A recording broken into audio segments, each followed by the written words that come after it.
Здравствуйте, мои дорогие друзья, Баладис Айрджан. Приветствую всех моих друзей Армении, Բոլորին ողջունում եմ, Հայաստանից մինչև Լիսաբոն, Լիսաբոնից մինչև Միացյալ Նահանգներ, Բոլորին ողջունում եմ, հարազատներ.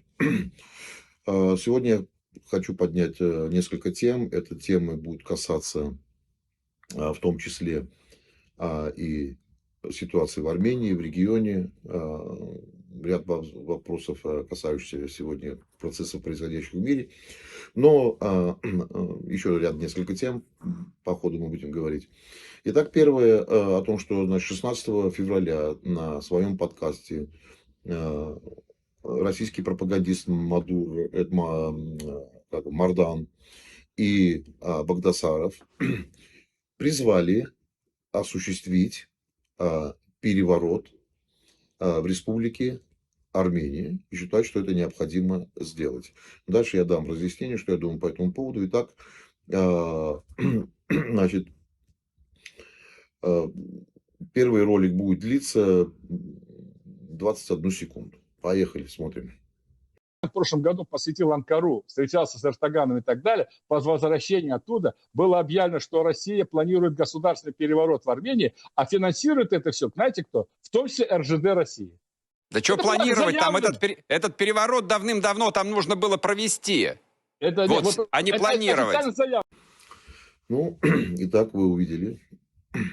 Звучит откровенный призыв, что необходимо сделать в Армении переворот. Следующий ролик тоже короткий. Я просто их сейчас подряд запущу, и мы поедем дальше. Он длится 50 секунд, но послушайте о том, как они призывают похитить премьер-министра Армении. Итак, да, хочу сказать сразу, что эти люди получают деньги из государственного бюджета. И говорить, что это случайные люди и просто так, это не работает. Эти люди сидят на государственном финансировании. Итак, смотрим 50 секунд этого ролика. Ну, извините меня, это государство, которое было нарисовано в Политбюро ЦК КПСС, которое лишено выхода к морю, которое окружено со всех сторон врагами. То есть, география, просто география делает Армению обреченной на теснейший союз с Россией, потому что других вариантов для нее просто нет. Но если есть установка сохранить хоть какую-то форму государственности. А почему Россия с 2018 года, пытается вести дела с Пашиняном, вместо того, чтобы просто его не выковырять оттуда? В чем проблема-то? Трамп отправил 10 вертолетов, и Мадуро привезли в Америку. И Пашиняна привезли бы точно так же. Поехали. Итак, я первое хочу обратиться к самому этому Мардану. Я там, не знаю, я, по-моему, оговорился там, но, в общем, этот Мардан предлагает по типу сценария Мадуры похитить премьер-министра Армении. Я сразу хочу оговориться, что я не являюсь сторонником этой власти, особенно премьер-министра. Я считаю, что они нанесли огромный ущерб национальной безопасности Армении, всему армянскому государству и в целом всему народу. Эта команда непрофессиональная, она из себя ничего не представляет. Но я как государственник, как политик, как армянин, прежде всего думаю о вопросах национальной безопасности моего государства. Призывы, звучащие от федеральных пропагандистов о том, что необходимо в Армении осуществить переворот и похитить человека, это недопустимо с точки зрения государства армянского. Как бы мы ни относились к Пашиняну, но это внутреннее дело Республики Армения, и только мы будем, армяне в Армении, решать судьбу этой власти, кого посадить, кого не посадить, кого помиловать, кого поцеловать, кого погладить, кому пинка под зад дать. Это внутреннее дело исключительно Республики Армении. Больше никто не может в эти вопросы ввязываться. Итак, вот эти оголтевшие шакалы, типа этого Мардана, призывающие осуществить переворот, похищение. Значит, послушай, придурок, это наши внутренние дела, что мы делаем внутри нашей страны. Нравится нам эта власть, не нравится, как мы ее будем менять, с какими формами, методами и так далее. Это сугубо личное дело армянского народа, армянского государства. Не твое собачье московское дело. Ты это должен себе зарубить на носу. Более того, тебе хочу сказать, перевороты устраивай в Кремле, а не в Армении. 20 вертолетов, говоришь, в Армению, да? Как там, по типу венесуэльского сценария. Я думаю, если так вы еще год будете воевать, то вертолеты за вами пришлют. Может быть, не 20 потребуется, а 40, но пришлют. Это наше личное дело, как мы здесь решаем вопрос с Пашиняном. Это во-первых. Во-вторых, это государство. Что ты предлагаешь? Ты призываешь, по сути, прислать вертолеты, которые должны напасть на Армению, приземлиться в резиденции премьер-министра, убить охрану. В Венесуэле погибло 40 человек. Ты предлагаешь пролить армянскую кровь. Да? Ты предлагаешь пролить армянскую кровь. Ублюдок. Более того, этот придурок говорит, что Армению создала ЦК ВКПБ этих большевиков, маразматиков там. То есть Россия создала Армению. Послушай, мы крестились как армяне. Через 600 лет крестились вы. Через 600. А 600 лет вы поклонялись Перуну.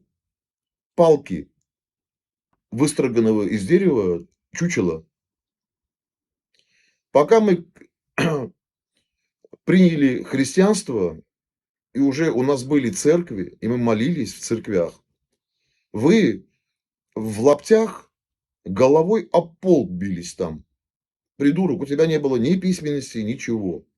У нас уже была письменность. У нас уже была письменность, у нас уже была литература. У нас уже были песни, у нас уже были ученые. У нас уже были люди к тому времени с мировыми именами. У тебя в некоторых районах России люди до сих пор в землянках живут. Ты о чем? Ты о каком государстве мне здесь рассказываешь? Это вы нас создали. Вы крестились, Русь крестилась благодаря жене князя Владимира Анне. Византийская княжна, византийская принцесса армянских кровей из македонского рода. Да, это исторический факт. Княжну Ольгу крестил армянский священник, чтобы ты знал. И ты нам рассказываешь, что вы нас создали. Послушай, когда мы уже были цивилизацией, Мардан, лично у твоего деда, прадеда, пра, еще неизвестно, там, кем он был, но точно еще человеком не был. Наверняка висел на дереве с хвостом. Ублюдок ты. Этот скотина каждый раз оскорбляет то Грузию, то Армению, то Азербайджан, то Казахстан. Называет три закавказские республики чуханами, выродками и так далее. Я тебе просто хочу сказать, если мы примем в отношении тебя решение, тебе ни ФСБ не поможет, ни МВД не поможет, ни Генеральная прокуратура не поможет, ни ГРУ тебе не поможет, никто. И еще раз тебе хочу сказать, еще раз ты будешь оскорблять Армению, что вы нас создали, я тебе отвечу 100 раз хуже. Потом ты будешь перед своими там кураторами, старшими товарищами, как ты их там называешь, будешь за это отвечать. Мы много чего в нашей стране не приемлем, и мы много чего понимаем, и мы знаем, что это такая за власть. Но мы, как политики, как государственники, как патриоты, как офицеры, не позволим здесь организовывать какие-либо перевороты, проливать армянскую кровь, готовить покушение с целью похищения, это террористический акт. И мы встанем на защиту не Никола Пашиняна, а мы станем на защиту армянской государственности. Это, это разные вещи. Разные вещи. Тут вопрос не Никол Пашиняне. Был бы не Пашинян, а Петросян, Иштоян или и так далее, было бы все то же самое. И неважно, кого мы любим, кого мы не любим. Это наше дело. И никак не твое, не собачье дело. Ты иди занимайся своей страной. У вас только за этот год уже упала экспортная выручка на 50 миллиардов.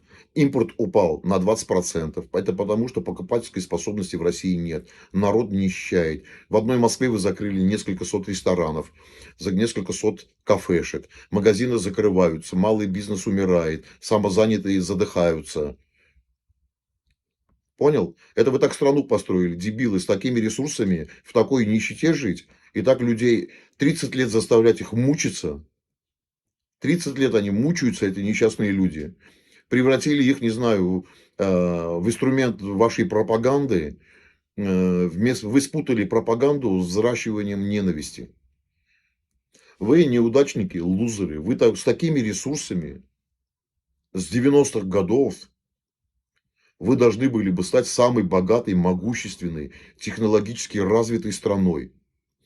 Но у вас в руки взяли несколько упырей власть, ограбили всю страну, окунули ее в коррупцию, вогнали по самые яйца, не хочу, страну в катастрофическую коррупционную систему, распилили все между собой, «Газпром» достояние нации, а эта нация живет в полуголодном состоянии, света нет, газа нет, и за газ сумасшедшие деньги платят.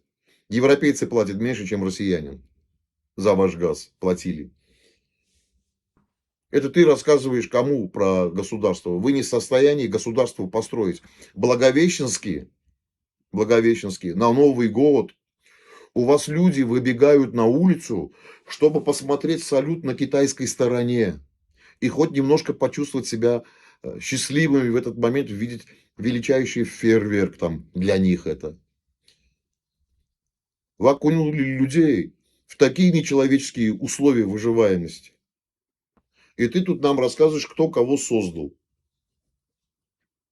Ты полуграмотный, полутуповат идиот. Ты рассказываешь нам, кто мы. Мы цивилизация. А ты мразь. Знаешь, тупой урод. Ты иди, выйди за замкат немножко за эти, посмотри, как в говне все тонет. И ты будешь моей стране угрожать, ублюдок. Каждый раз я предупреждал. Вот был один такой петух, депутат Дмитриев, лаял. Пришлось нам по-своему там. Сейчас на СВО находится. И смотри, как бы тебя там на СВО не отправили. Такой герой, возьми автомат, иди и воюй. Я думаю, что обосрешься через 5 минут. Они оттуда вещают, что здесь надо переворот устроить, прислать 20 вертолетов, убить охрану, похитить человека, скотина. Иди в Кремле, все то же самое проделай. Вот и переворот устрой в Кремле, и вертолеты туда пошлите. Каждый раз будешь говорить про Армению, каждый раз будешь, скотина, получать вот такие ответы. Вся страна задыхается от коррупции, все суды продажные, менты продажные. От уборщицы ЖЭКа до Кремля одни барыги и одна коррупция. И ты мне хочешь рассказать там какие-то сказки, технологически безнадежно отсталые. Страну стройте, дайте людям спокойно жить. Мало того, что они живут впроголодь, денег не хватает ни на что, еще это вам закроем, это закроем, то закроем, телефоны будем проверять. Настолько вы боитесь свой собственный народ. В Турции индекс демократии больше, чем у вас. Вы столько зажимать умеете своих людей. Вы займитесь своей страной, уроды, хватит вам уже все смотреть. Влево, вправо, вверх, вниз. Займите своей страной. Вы такие возможности упустили. Всю страну ограбили, наплодили несколько миллиардеров, которые футбольные клубы покупают, хоккейные клубы, еще не знаю что. Все на деньги людей, которые в Советском Союзе строили. Ублюдок, зайди на свой любой завод в России, и ты увидишь там 39-й год, 37-й год, 24-й год, и все вам американцы строили после революции. Зайди, и ты увидишь, что все твои цеха такие же грязные, как были в 41 году.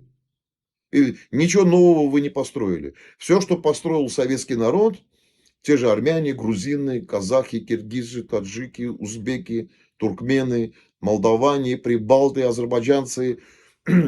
Вот все, что весь этот там, все 15 республик строили, вот за счет этого вы сейчас по инерции и живете. Вы не в состоянии управлять страной. Почему? Потому что вы все выходцы. И вот, ну ты нет, ты еще сопляк был, ты еще даже, ты, наверное, еще даже в яйце у отца не был. Так вот, вот вся ваша верхушка – это бывшие лузеры спецслужб Советского Союза, Кремля, правительства, МИДа. Вы страну такую, как Советский Союз, вот эти ваши чиновники, которые были в системе советской, вы такую страну просрали, где было мощнейшее КГБ, МВД, разведка военная. Вы даже там такими возможностями и ресурсами не смогли удержать Советский Союз. А сейчас пришли и правите Россией. Поэтому в России в таком состоянии. Потому что лузеры ею правят, которые Советский Союз просрали. Так что поэтому я сейчас твою тему, урод, закрою, для того, чтобы там больше на эту тему не возвращаться к тебе. У тебя слишком много чести, чтобы тебе, уроду, об этом говорить. Я посмотрю, как твой спецназ сюда приедет. Давайте учение проведем. Ваш спецназ, моя группа. Посмотрим, где что будет. И посмотрим, что с вами будет, как будет. 20 вертолетов он сюда пришлет. 20 вертолетов сюда зайдут, 20 вертолетов отсюда не выйдут. Ребят просто положишь здесь, придурок. А обижены они на Армению. Послушайте, в 2020 году вы спланировали совместно с Турцией, Азербайджаном, Пакистаном и арабскими террористами в 2020 году войну. В 2021 году вам Армения обращалась. Вашего посла мы предупреждали, ваших военных предупреждали, что грядет война. Что вы думаете? Вы нам безбожно врали, что войны не будет, не переживайте. А никто не переживал. Мы просто хотели понять, что вы будете делать. Ваш начальник генерального штаба врал. Вся разведка ваша военная врала, что ничего не будет. Посольство врало, что ничего нет, мы все держим под контролем, никакой война исключена и так далее. Мы все понимали. Искусственно в июле-августе стали задерживать поставки оружия в Армению. Искусственно. Почти ничего не поставили в 2020 году. В 2021 году, когда уже стало нападение происходить на территории Армении, вы стали кричать, что «а мы не знаем, где ваша территория. Проведите демилитацию, демаркацию». Вот. А что у нас с вами за договор межгосударственный? Какие у нас дипломатические отношения, если вы не знаете туповатые, где наша территория? А в 22 году, когда напали, а в 97 год гласит конкретно, что вы должны были вмешаться. А 23 год ваш президент, вы, Лавров, Маша Захарова, с таким пафосом, мы туда пришли навсегда, мы принесли мир. Мы отвечаем за безопасность карабахцев там, да? И на ваших глазах они депортировали. На ваших глазах. А в некоторых районах подходили ваши миротворцы, чтобы наши стрелять не могли в вас. И как только турецкий спецназ и азербайджанский подходили близко, ваши миротворцы оттуда отходили. И открывали дорогу противнику. И азербайджанцы пусть не радуются. Они в вас тоже один день вот вами так поступят. Так что слишком сильно не кайфуйте. Там, и не радуйтесь. Вас уже вон, почитайте заседание пленарное, вас уже в ЕАЭС тащат. Почитайте, вот я, кто попросит, ссылку вышлю специально. В ЕАЭС вас тащат, а вы говорите, мы такие суверенные, какой там ЕАЭС. В 23 году на ваших глазах депортировали, на ваших глазах убивали, издевались, вырезали. а несколько офицеров, которые стали свидетелями зверств и сняли на телефон, их по дороге азербайджанские диверсионные группы расстреляла. Но и вы это сожрали. В Турции сбили самолет, убили летчика, плюнули в лицо фактически. Вы вытерлись, поставили другую щеку, чтобы другую щеку плюнуть. Посла убили в Турции, вы другую щеку подставили. В Сирии палками выгнали. Кстати, те же террористы, этот Джулани, который воевал против нас, ХТШ, тогда это было Ал-Нусра, вы его в Кремле принимаете, наших врагов. А как только мы с европейцами или с американцами заводим отношения, вы нам кричите, что мы дружим с вашими врагами. Извините, Ал-Нусра, который сегодня ХТШ, приезжала в Кремль, и террориста, с которой убивал ваших солдат, ваших ЧВКшников, регулярную армию, там, спецназовцев, летчиков расстреливали. Сегодня вы целуетесь там, руки жмете, как последнее чмо. Ни стыда у вас, ни совести, ни чести и ни достоинства. Ваших солдат убивали, вы с этим террористом здороваетесь. Бежали оттуда, как олимпийские чемпионы по бегу. И еще нам тут что-то ты рассказ предъявляешь. Ты вооружал наших врагов, вы сломали военный баланс. Вы сейчас взаимодействуете с террористами, которые убивали солдат вашего союзника. Вы помогаете Турции. А кто вам сказал, что мы вашим врагам не должны помогать? С чего это вдруг вы взяли? Или что, у вас подход типа, что положено Юпитеру, то не положено быку? Вы будете дружить с нашими врагами, мы будем дружить с вашими врагами. Какие тут проблемы? Ты фактически сейчас совершил уголовное преступление. Ты призвал совершить переворот. Ты призвал похитить человека. И не просто человека, а главу армянского государства. И ты за это должен будешь ответить, и ты за это ответишь. А мы заставим, чтобы наша Генеральная прокуратура возбудила в отношении тебя уголовное дело. А наши спецслужбы получили команду тебя либо добиться твоей экстрадиции суда, либо тебя похитить и привезти. Самого суда. Не двумя вертолетами, а в багажнике какого-нибудь вонючего грузовика с говном. Вы там уже вообще ошалели. Вы свой народ уже настолько... Вы уже так свой народ достали. Народ уже бежит на Ютубе, на Телеграме, лишь бы таких долбоебов, как ты, не слушать нигде. Таких уродов, как ты. Багдасаров, а ты, сучонок, фамилию поменяй. Один раз я вам расскажу такой случай. Значит, я услышал, там он начал Армению оскорблять, это был 20-й год. Я позвонил его помощнику. А помощник знает, что я советник начальника генерального штаба. Я сказал, ты ему передай, пусть поаккуратнее говорит, не хухры-мухры. И ты знаешь, кто тебе сейчас звонит. Он испугался, Багдасаров, побежал в армянское посольство. Пожаловался послу. Посол позвонил министру иностранных дел. Министр иностранных дел министру обороны. Министр обороны начальник генерального штаба. И мы все весело посмеялись над этим трусливым петухом. Фамилию поменяй. На твоих, перед тобой сидит чмо, который себе ничего не представляет. Ржавый гвоздь. И оскорбляет твою историческую родину. И неважно, кто здесь управляет, Пашинян или кто. А вы что, обслуживали Сержика и Робика, что лучше они чем-то были? Такое же говно, как и ты сам.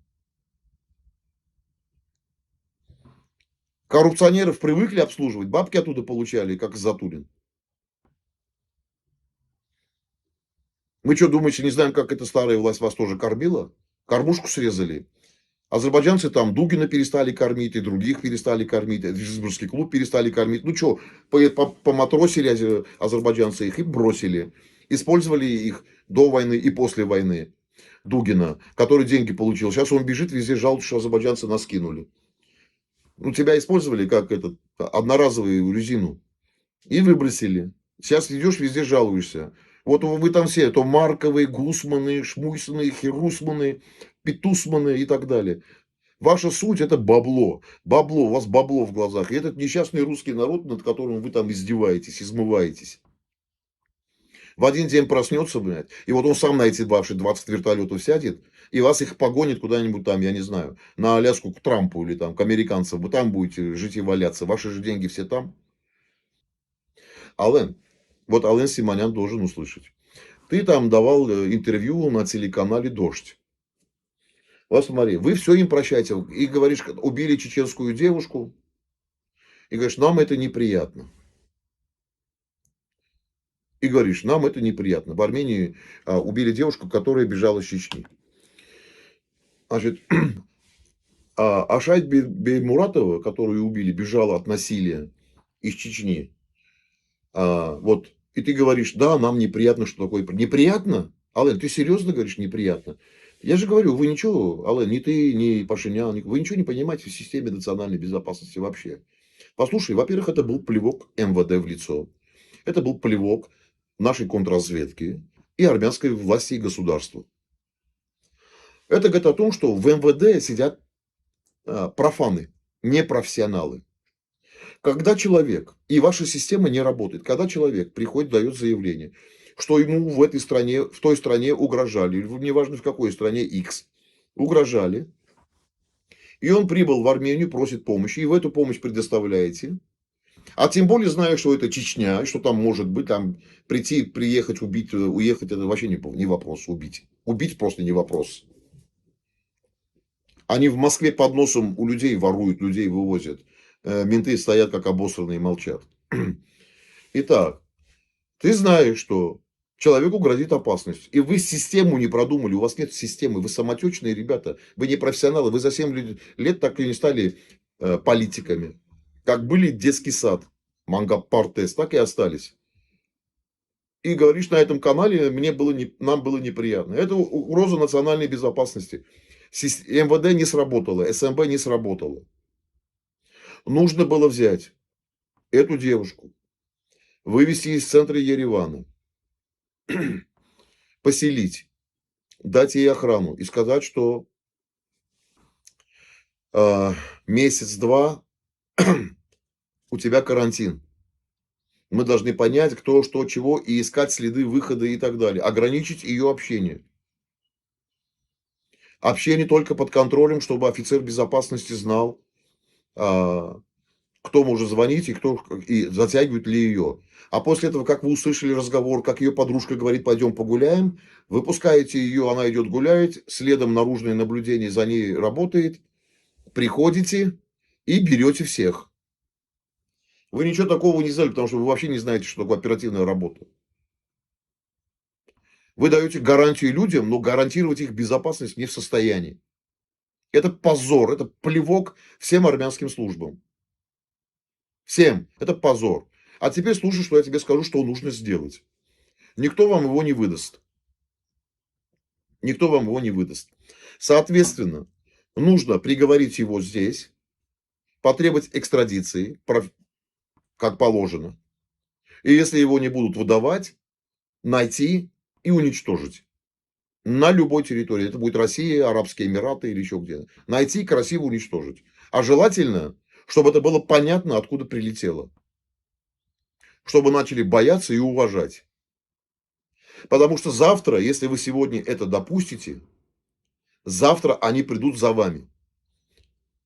Вот завтра, видишь, этот Мардан что говорит? Надо похитить, надо устроить переворот. А надо наказать, чтобы в голове этой мысли у них не было. В голове этой мысли у них не было. Ладно, на эту тему я сейчас заканчиваю говорить. Да, хочу сказать вот что. Что касается... Мне тут много звонят и просят разъяснить, есть ли угроза, что кэша не будет и будет только цифровая валюта во всем мире. Я вам сразу хочу сказать, нет. И назову причину, по которой это быть не может. Поскольку существуют страны, которые каждая страна хочет иметь влияние в той или иной стране, или чтобы эта страна действовала и в их интересах тоже.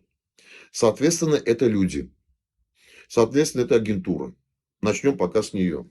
Так вот, пока есть разведки, всегда нужен кэш. И всегда кэш будет. Цифровой валюты они больше ни одного министра, ни одного президента, ни одного премьер-министра, ни одного депутата, ни одного военного, разведчика, контрразведчика и так далее не купят, потому что цифровые деньги будут оставляться, цифровая валюта будет оставлять следы. Агент не будет светиться, что ему скажут, за что тебе деньги пришли? Он что скажет, что я завербованный, мне платят? Поэтому, пока есть разведка, кэш будет всегда. Более того, кэш нужен, поскольку сегодня вообще весь мир готовится к войне. А кэш нужен еще и для проведения диверсионных мероприятий на территории противника, как это вот делает Украина, Россия друг у друга. Но Украина делает гораздо чаще, гораздо эффективнее. Так вот, значит, и деньги и там нужно покупать людей, помощников, различные компоненты для СВУ, то есть самодельное взрывное устройство. Вот это все нужно, тоже требует кэша. Поэтому кэша никогда не будет. Да, есть страны, которые хотят пойти по пути цифровизации. Такие страны есть. И одна из них это Россия. Но в России хотят вести цифровизацию не потому, что они там какие-то есть другие. Одна причина. Чтобы, не дай бог, не нашелся человек, который будет организовывать протестные настроения, а для этого нужен большой кэш.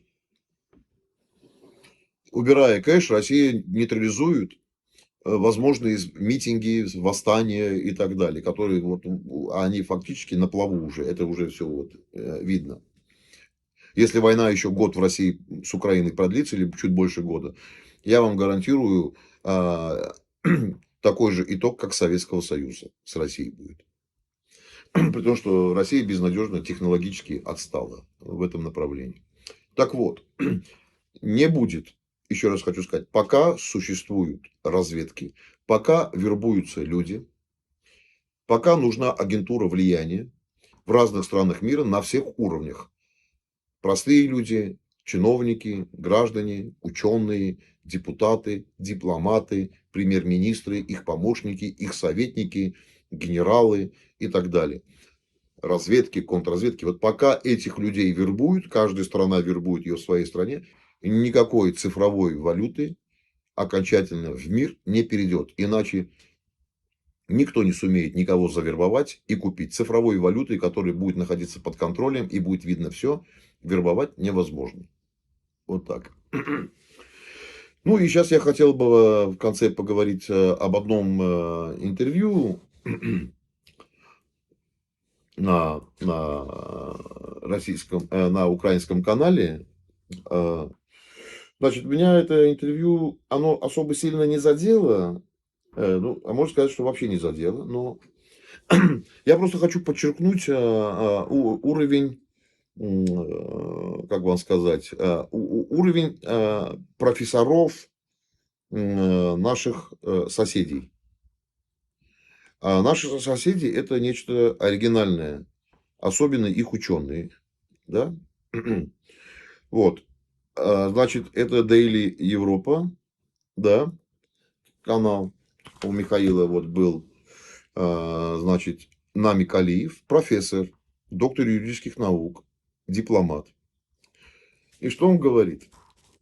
Когда задали ему, там, ему проводят параллели, ненависть, вот там, про Сафарова, который армянина зарубил, он, смотрите, профессор, дипломат, доктор юридических наук стал говорить, ну, армяне этого человека довели, он видел много зверств, он воевал, во-первых, Сафаров нигде не воевал. Начнем с этого. А во-вторых, невозможно оправдывать человека, который убил спящего топором. Мало ли где он кого видел. Просто у вас в крови. Топорами рубить, убивать спящих, насиловать, отрезать 85-летнему старику голову, мы имеем эти видео с войны и так далее. Растерзали, сломали, переломали все кости женщинам, эти фотографии тоже есть.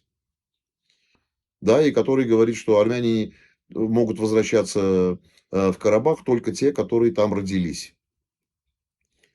И азербайджанцы должны только те, которые родились. Но армян там всего там ничего, грубо говоря, говорит, там армян было 120 тысяч, а азербайджанцев 60 тысяч. Так вот, статистика была Советского Союза по перечню населения такая. Всего проживало 180 тысяч человек, из которых 150 это армяне, 30 азербайджанцы. И по Армении то же самое. Этот профессура говорит, что в Армении проживало азербайджанцев 300 тысяч. Вас никогда здесь, слава богу, 300 тысяч не было и никогда не будет. У вас даже одного человека здесь не будет. Этот вариант никогда не пройдет. Не хотите, чтобы карабахцы возвращали, и вы сюда не вернетесь. Но вы вернете сюда, если даже карабахцы вернутся, то вы вернете сюда ровно по тому количеству, которое мы знаем. И вы будете доказывать, а мы поднимем свои документы, кто здесь родился. А я вам хочу сказать так. 70% уже в живых нету. Кого вы сюда будете возвращать? Эти ваши сказки, лишь бы прийти, захватить Армению, населить ее и так далее. Армения в разрухе. Армения впереди вас по многим сферам в науке. Кого вы тут собираетесь там что-то спасать? И сельское хозяйство у нас, дай бог, великолепно работает, огромные урожаи по всему миру продаем и так далее. Но этот человек говорит, профессор, доктор юридических наук оправдывает убийцу, который зарубил армянского офицера топором. Вот это уровень. Это уровень. А вы посмотрите, например, в комментариях, как ведут себя эти соседи. Ничего грамотного, ничего. Только там пишут оскорбления, еще что-то. Да, и посмотрите, как армяне пишут. Посмотрите, когда туда заходят русские или украинцы, или там еще кто-то. Как они пишут. И вы посмотрите на уровень слушателей Азербайджана. На ваш уровень. Как вы пишете. Во-первых, по-русски писать не умеете, ни хрена полуграмотные. Тогда не пишите. Далее, значит, что интересно. Этот смешной профессор, ну, полуграмм, мы знаем, что такое азербайджанский профессор, это же говорит, что армяне на Кавказ южной прибыли. Реально шизофреник. Говорит, армяне на Южный Кавказ прибыли. Дорогой, откуда армяне на Южный Кавказ прибыли? Sen başını haraptı. Başa düşürsen mi? Говорит, что армяне прибыли в этот самый, на Южный Кавказ. Послушай, когда покажи одну страну, одну территорию, еще недавно у них этот сумасшедший Аллах Шукюр Пашазаде, этот дебил нам указывает там, мы должны быть готовы, возрождение азербайджанской культуры на территории Армении, в Зангизуре. Хрен тебе, блин, а не Армения, какая культура? В какой культуре там поешь ты, придурок? Какая культура? Вообще уже охренели. Серьезно, армяне на Южный Кавказ прибыли, а Аллах Шукюр Пашазаде говорит, что мы должны вернуться в Зангизур, восстановить наше культурное наследие. Какая у вас культурное наследие? Где она есть-то? Вы выходцы из современного вот, Азербайджана, выходцы из Ирана. Вас оттуда привезли сюда. Скажите британцам спасибо и русским, что вы там азербайджанцами стали. Как Ленин к вам обращался? За кавказские товары, товары. Ой, оговорка была по Фрейду. Значит, за кавказские татары он к вам обращался. Есть письмо известное. А найдите выступление Алиева, когда он говорит, мы же были до 1936 года за кавказскими татарами. Благодаря разделению на Северный и Южный Азербайджан, Иран, появились вы. Какое у вас культурное наследие? Я вам могу показать, могу просто подарить одну монету со времен Тигран Меца. Тигран Мец – это Тигран Великий. Эта монета принадлежит армянам тысячелетия назад. При Тигран Меце, царе. Этой монете 1000 лет. Значит, я готов эту монету подарить. Подарить эту монету. Не для продажи. А чтобы вы пошли, сделали экспертизу, сколько лет монете. Покажите мне одну азербайджанскую монету. Покажите одну территорию на географии, где вы в историческом плане где-то зафиксированы. Армянские храмы, монастыри по всему миру, в Африке, в Юго-Восточной Азии, в Европе, на Западе, в Северной Америке, в Соединенных Штатах, на всех Латинской Америке, в Южной Америке. Нету континента, где бы армяне не оставили культурное наследие. И да, даже самый маленький пример. Я не видел в Сингапуре улицу Азербайджана, зато там есть Armenian Street. Отель Раффлс знаменитый, который основывали армяне, братья. И, да, и про это, там есть знаменитое кафе, где делают коктейль Сингапур Слим, называется. Значит, где стоит армянская церковь, и надгробная плита, надпись «Героем войны против японских захватчиков 1941 года от президента Сингапура». И армянские фамилии пошли. Есть что-то подобное рода в Азербайджане? Или как вот недавно было во Франции захоронение армянских героев. Вся Франция их захоронила. Покажите на одной точке земного шара, где вы есть. Исторически, где вы есть. Где хотя бы, чтобы вам одну монету азербайджанскую покажите, монету, вы древний народ. У вас нету ни одной монеты. О чем вы поете нам? Тут песни, что мы прибыли на Южный Кавказ. В Италии есть остров рядом с Венецией. Называется Сан-Лазарио де Армения. Есть Сан-Лазарио де Азербайджан? В какой-либо стране, в Мексике, Португалии, Гватемале, я не знаю, где есть? Нету, не было и не будет. Поэтому говорить нам, что нам делать, о каком-то своем культурном наследии в Зангизурии. Вы что, совсем, ребят? Ну, я понимаю, что вам обидно, приятно, что вы еще как нация очень молодая, вы никакого следа не оставили и не оставите. Но ваш удел это вот Сафаров. Сафаров и вот такая профессура. С такой профессурой вы страной не станете. Просто не станете. На этом все сегодня, мои дорогие. Хорошего вечера.